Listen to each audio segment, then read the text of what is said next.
West Haven residents tell the city council Monday night their experiences with a mysterious hum. Folks just south of the train tracks near the orange line say it just keeps getting worse.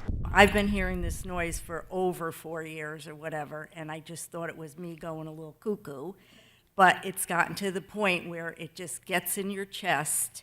Disruption with our sleep, increased stress, difficulty concentrating. Kimberly Noons put together an online petition after experiencing her own problems with the noise. Definitely my mental health, my sleep. I'm not able to sleep with this humming sound all the time. The city has been working to pinpoint the source. They think they have, but need definitive proof. There's a lot of assumptions where it's coming from.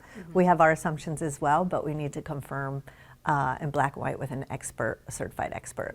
That's why the council voted to spend $16,000 for an acoustic study.